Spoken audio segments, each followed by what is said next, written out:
Welcome to TBC News. Our top stories tonight.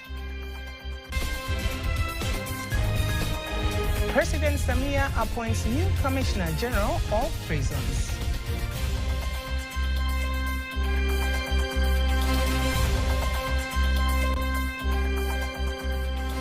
National Business Council, cornerstone of Tanzanian economy.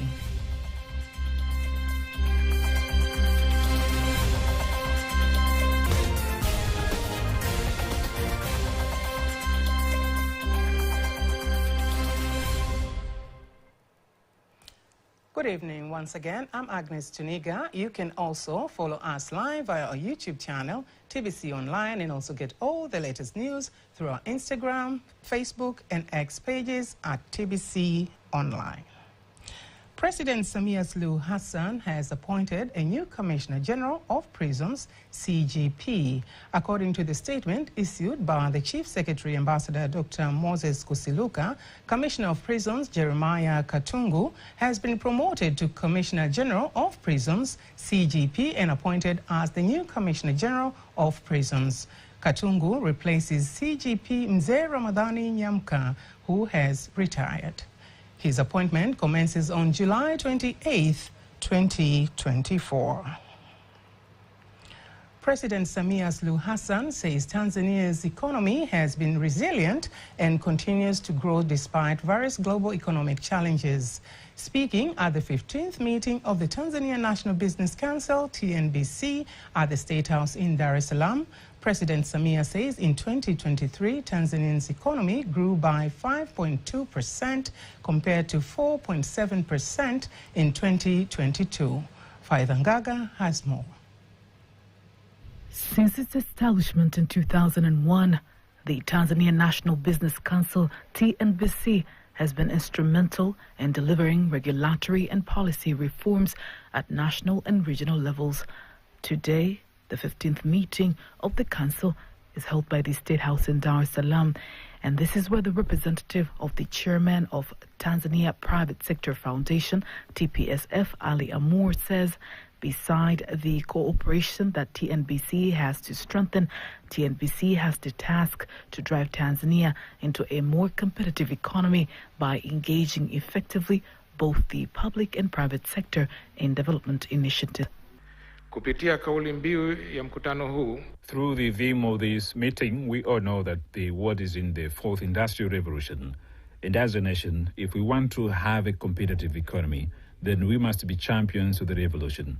In order for that to happen, we must engage both the public and the private sectors. Amour says President Samia Suluhu Hassan has been at the forefront in creating an enabling business environment in the nation through the implementation of various strategic development projects, such as the Standard Gauge Railway SGR project and the Julius Nyerere Hydropower project. Honorable President and the chairperson of the TNBC, under your leadership, we have witnessed major steps you have been taking to make sure the country has an enabling business and investment environment. You have been supporting and promoting the private sector in the country. President Samia Suluhu Hassan says TNBC has been a crucial advisory body to the government on the best ways to improve business environment in the country, and the council has been instrumental in formulation of laws, policies and regulations that guide business and investment practices in the country. Since its inception in 2001, TNBC has been an important advisory body of the government on the best ways to improve the business's environment in the country. Among other things, the Council has enabled the formulation of policies, laws, and other initiatives. Therefore, TNBC has been an instrumental in the betterment of the businesses, of the investments in the country. The sixth phase government, in collaboration with both public and private sector organizations, has taken various strategic steps in improving the business environment, such as infrastructural development, regulatory reforms, investment in education and skills development, enhancing access to finance, and enhancing public-private partnerships. Faida Ngaga, TBC News. As the standard gauge railway, SGR, is about to be officially inaugurated on the 1st of August, where President Samia Suluhu Hassan is expected to grace the occasion, TBC News will be bringing you a series of in-depth look at the project this week so as to highlight the significance of this mega development project in the country. Tonight, my colleague Faida Ngaga takes us through an overview of the project. In the heart of East Africa, a new era of connectivity and progress is dawning. Tanzania, a nation rich in culture and natural beauty, is now home to the standard gauge railway, a symbol of modern engineering and a beacon of economic growth. The SGR, when completed, will stretch over 2,080 kilometers from the port city of Dar es Salaam, going to various places across the country, making it the longest network in Africa. It is designed to enhance trade, travel, and regional integration. Built with the latest technology, this railway line offers a fast, more efficient means of transportation, reducing travel time and boosting economic activity. Beyond economic benefit, SGR is a journey through Tanzania's breathtaking landscapes, from the bustling cityscapes of Dar es Salaam to the serene Dodoma terrain. The train offers passengers a unique way to experience the country's natural beauty. The standard gauge railway is more than just a mode of transport. It is a bridge to a brighter future for Tanzania. As the train rolls on, so does the promise of prosperity, connectivity, and a new chapter in the nation's journey. It is a lifeline to Tanzania's economy. It connects major cities and facilitates the movement of goods and people, significantly impacting country's GDP growth and regional trade. The Tanzania's Chief of Defense Forces, General Jacob Mkunda, says the military cooperation between Tanzania and China is crucial in dealing with any trace of terrorism and other emerging threats. General Mkunda made the remarks during the opening of joint field exercises between the Tanzania People's Defense Force, TPDF, and the People's Liberation Army of China at the Military Training Center in Mapinga in the Coast region. Here's the report by Esero Mafuru, read by Faida Ngaga. It is the high morale that signifies the deep military cooperation between Tanzania and China, bringing together these commanders for 2 weeks from July 29th to August 11th, 2024. The joint exercise scheduled to commence today is divided into two main phases. The first phase, known as the sea stage, is set to unfold in the vast expanse of the Indian Ocean, encompassing the regions of Dar es Salaam, Pwani, Tanga, Lindi, and Mtwara. Additionally, it will extend its reach to include the islands of Pemba and Unguja.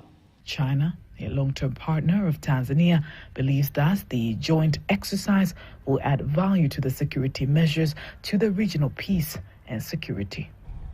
So as to enhance our joint operation capabilities, deepen our military exchanges and cooperation, and contribute to maintaining international order and safeguarding regional peace. Tanzania's People's Defense Force, TPDF, believes the partnerships will bear positive results in the future. Joint exercises like Exercise Amani Umoja 2024 are not only important but also necessary to enhance international cooperation while promoting interoperability to sustainably face these ever-growing challenges. Then, the chief supervisor of the exercise, Major General Fadhili Nondo, head of the Ground Forces Command, is handed over the flag of Tanzania, signifying the country's representation. Defense and National Service Minister Dr. Stergomena Tax says the Chinese People's Liberation Army, PLA, has been playing a significant role over the past 97 years in China's national liberation and sovereignty and safeguarding global peace. Here are more details. She made the remarks in Dar es Salaam while at the Chinese embassy in Tanzania, marking the 97th anniversary of the founding of the Chinese People's Liberation Army, PLA. The history of Chinese People's Liberation Army is a testament of the unwavering spirit of resilience, sacrifice, and dedication of the Chinese people in their quest for liberation, independence, and prosperity. Furthermore, the minister insists that two countries share common values on sacrifices and achievements and have an opportunity to build upon a strong foundation of partnership in enhancing defense and security for the benefit of the world. China and Tanzania established diplomatic relations in 1964, immediately at the same day when Tanganyika and Zanzibar united. Since then, China has always regarded Tanzania as its best friend and placed the development of friendly relations with Tanzania in a very important position in its foreign relations. On the other hand, the Chinese ambassador in the country, Chen Mingjiang, stresses on the institutional roles of the People's Liberation Army of China in consolidating China-Tanzania relations over the past 60 years. For the first time, more than 20 Tanzanians have been recognized for their work on promoting a culture of civility and build capacity in civility-based leadership, diplomacy, governance, and communication after being awarded I Can Change Nations Awards 2024. Peter Mganga attended the awards and has prepared the following report.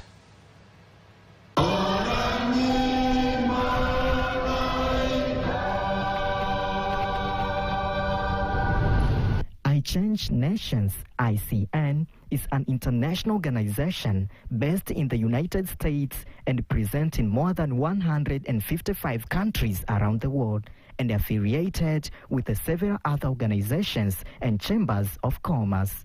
Speaking to TBC News, Dr. Ruben West, who is the envoy of the awards for Africa, says that Tanzania is endowed with the people who have positive development vision. We've been in 150 plus countries, but there's no country like this country. And what I can tell you about this country are there are great men, there are great women, there are great seniors, and there are great youth. And we wanted to honor those individuals. On the other hand, the event coordinator for I Change Nations International Awards for the year 2024, correspondent to Tanzania, Veronica Mwita, insists the organization will continue to create modern-day heroes that serve as examples to the world, championing for global peace. So this is a good opportunity for us, but it is also a way of showing people that you do good. We are not going to recognize you when you pass away. We recognize you. Furthermore, some of the Tanzanians whose work has been recognized this year said that the awards will add value to their work. We need to change the world to become a better place. And changing the world to become a better place means that you have to be able to stand up and be counted. You have to be able to take action. You have to be able to speak up when you know that maybe something is not going the way it should. For me personally, this award serves as an inspiration to me because being recognized when doing something, it also gives you energy to do more. So first of all, it inspires me to do more, it motivates me to do more, and being aware that my work is being recognized, but also is being followed up by people. When you are doing something and you get recognition, yes, I've had several recognition awards locally, like nationwide in Tanzania, but when you get an international award, it validates you even further. Thousands of nominees were nominated to participate in these awards, but only few of them were chosen and awarded these awards here in Dar es Salaam. This is the first time for these awards to be held here in Dar es Salaam, and most of people who awarded these awards, they are looking forward to achieve more and more in their legacy, especially in their community here in Tanzania. I'm Peter Mganga. This is TBC News, Dar es Salaam. The Deputy Speaker of the Parliament, Musa Zungu, has officiated a modern oxygen production plant worth more than 100 million shillings at Dar Group Hospital in Dar es Salaam earlier today, aiming at improving healthcare services in the country and increasing accessibility of the service while reducing the cost of purchasing oxygen from other centers. I urge you to maintain affordable prices for these services so that our National Health Insurance Fund doesn't find it costly to operate. Since this project has been funded by various organizations, then you should also lower the prices for the citizens so that they can get good health services. Having an oxygen plant saves us a lot of activities. Remember, oxygen is a very vital element in patients who are suffering from cardiovascular diseases, from pulmonary arterial diseases, from pulmonary diseases, lung infections. Meanwhile, the acting executive director of Jakaya Kikwete Cardiac Institute, Dr. Delila Kimambo, says the plant will reduce operational costs by a large %. This machine will reduce the running cost by 3.7%. For the first year, it will enable services to be provided easily. Resident advisor of United States Agency for International Development, USAID, Naomi Cervantes, says the fight against malaria in the country has been successful, but more efforts are needed in the fight in the rural areas. Speaking in Dar es Salaam earlier today, the resident advisor says the U.S. government has so far released more than $747 million to support various projects aiming at reducing malaria-related deaths. PMI works with the National Malaria Control Program in mainland, as well as Zanzibar Malaria Elimination Program in Zanzibar. PMI supports several interventions here in Tanzania. So the first one, PMI, which has been supporting for over the years, procurement of the insecticide-treated bed nets. PMI procures and distributes. These bed nets have been distributed through many different channels. The first one being school net program, as well as mass replacement campaign, and distribution through the health facilities for pregnant women and as well as children who are going for the measles vaccination, which are under 5 years old. Tanzania, in collaboration with United States Agency for International Development, USAID, continues to work on its plans to eradicate malaria. The Minister of Industry and Trade, Selemani Jafo, has directed National Development Corporation, NDC, to complete all the strategic projects, including the Engaruka Basin Soda Ash Project and the Maganga Matitu Iron Ore Project. He made the instruction while meeting with the management of the corporation in Dar es Salaam, stressing on the need for compliance for the agreed work scheduled of the ongoing projects. I instruct the NDC to ensure that all the projects are planned and executed on time, including the Mchuchuma and Diganga project, which is being worked on. They should also manage the Engaruka Soda Ash project to ensure that this project is completed, and they should find an investor. We are also implementing Soda Ash project, Engaruka, which is located in Arusha. So in Maganga Matitu project, all preparations are ready, and we are expecting to sign the joint venture agreement with one of the strategic investor. The total cost of investment is about $77.4 million US. The project time will be approximately 3 years, and we are expecting to produce sponge iron. On the other hand, the NDC Managing Director, Dr. Nicholas Shombe, says the corporation is ready to execute the plans, insisting that all preparations are ready and they are expecting to sign a joint venture agreement with one of the strategic investors. He reveals the total cost of the project is $77.4 million and the estimated project time is 3 years, where iron ore is expected to be produced, serving as raw materials for steel industries. The signing ceremony is expected to be held on 2nd of August in Njombe, where the guest of honor is expected to be the Deputy Prime Minister, Doto Biteko. Tanzania Agricultural Development Bank, TADB, has released its half-of-the-year financial report, where this fiscal year the bank has attained growth of 23% of the total asset growth, and the total loan issued have grown by 38%, which is the increase from 337 billion to 466.6 billion, rendering a half-of-the-year profit of 10.2 billion compared to 7.4 billion in the same period last year, 2023. Here are more details. Speaking in Dar es Salaam, TADB Managing Director Frank Nyabundege says that total funds that have been received since 2021 is 613 billion, which are 208 billion in 2021 and 210 billion in 2022, 25 billion in 2023, and 170 billion in 2024. The agricultural sector was seen as a very risky sector in lending. I simply say, you know, previously before all these initiatives that the government has done, you will find out that a person who was, for argument's sake, 1 acre of land on paddy, he can or she can get 2 bags of paddy, and if she sells that 2 bags of paddy, she gets 140,000 Tanzanian shillings. Furthermore, the beneficiaries of the loans are women by 23% and youth by 19%, and reduced interest rate by 20% from the previous 36%, while farmers have been supported with subsidized fertilizers to boost production, and fishermen with modern boats. Antonia Kivaria, TBC News. Before we wind up our local news tonight, let us now have a look at our today's exchange rates according to the Bank of Tanzania, BOT.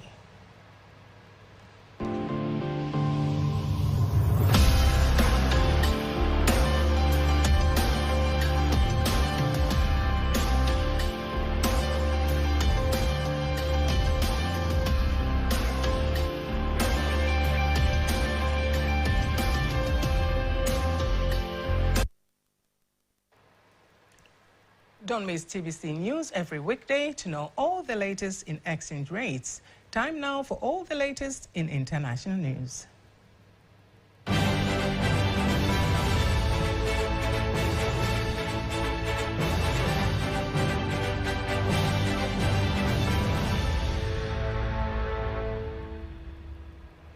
That's international news, and now sports news is up next. International news starts in East Africa. 420 prisoners have been released from one of many overcrowded prison jails in the Democratic Republic of Congo, DRC. The move comes after a video revealed shocking conditions inside the prison, sparking a national outcry. The gate of Makala prison in the DRC was opened, but this time is now for new admissions. Instead, 420 prisoners walk free, the first of 7,000 to be released the coming weeks. Makala prison was built in 1957 for just 1,500 inmates, but now holds 10 times more. Most of them have never faced trial. The release comes after a social media post by a journalist who was freed after 6-month detention.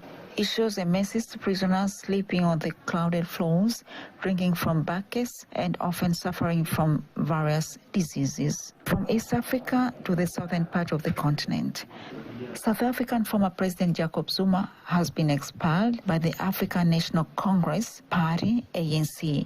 He was suspended in January after launching a rival party ahead of election in May. As a leader of MK Party, he affected campaigned against the ANC. Zuma was the member of the oldest liberation movement for 64 years. He has 3 weeks in which to appeal. To Europe, Turkish President Recep Tayyip Erdogan said the country could intervene in Israel war in Gaza. Speaking to members of his party, Erdogan made references to the 2022 conflict in Libya, then Turkey support of the UN-recognized government. He also mentioned last year operation when ally Azerbaijan took control of Nagorno-Karabakh region. Odiwan says Turkey could do something similar to help the Palestinians, but he didn't elaborate. To France. French Interior Minister says far-left activist has been arrested in connection with suspected sabotage of high-speed rail network. It is the first arrest to be publicly announced since series of attacks on the day of Olympic opening ceremony. Meanwhile, the government is saying it's working to restore communications services after excessive vandalism on Monday. From France to Asia, record-ranking rainfall in China's Hunan province has caused severe flooding and left thousands of people without electricity. Some people have been trapped in their houses as a remnant of Typhoon Gaemi sweep across the country's southeast. Transportation has been disrupted and telecommunications were down in 12 cities. And North Korea has also been hit by typhoon, especially in the areas bordering China. The state media released these photos of the leader Kim Jong-un visiting the worst affected areas. Media reports says 5,000 people have been rescued in Sinawari-ju by the border with China. Well, that was international news. Sports news follows shortly.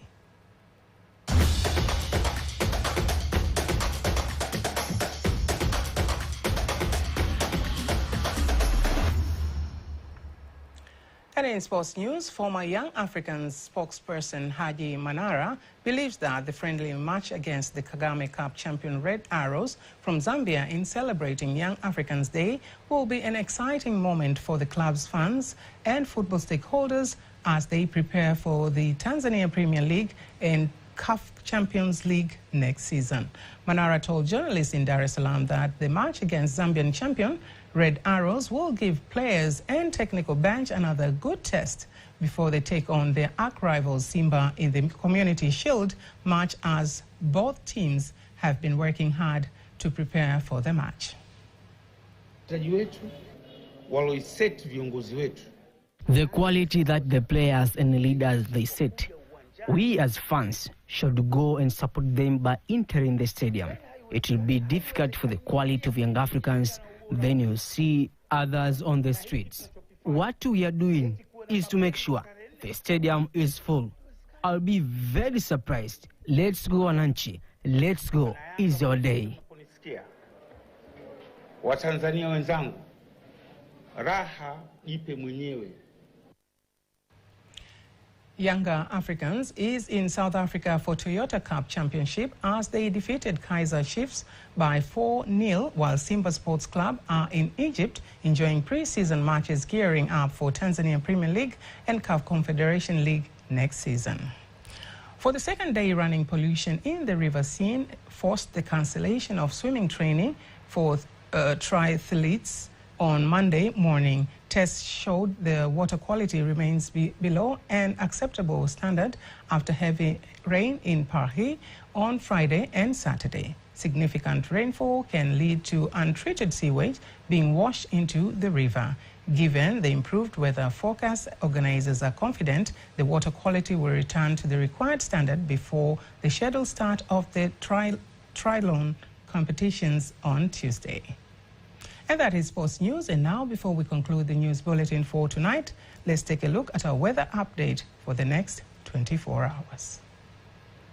Hello, this is 24 Hours Weather Forecast from Tanzania Meteorological Authority. Starting from tonight, 9 p.m. Wind is expected to flow at the speed of 30 kilometers per hour over Lake Victoria and Lake Tanganyika. For Lake Nyasa, wind is expected to flow at the speed of 20 kilometers per hour. And the state of the lake is expected to be slight to moderate. For the entire coast, wind is expected to flow at the speed of 30 kilometers per hour. And the state of the sea is expected to be moderate. And now let us see of the weather details. And this is what we expect for tonight. The entire country is expected to be dry, and we expect cooler to colder temperatures over most parts of the country, especially over southwestern highlands, of which the lowest minimum temperature is expected to reach 6 degrees of centigrade.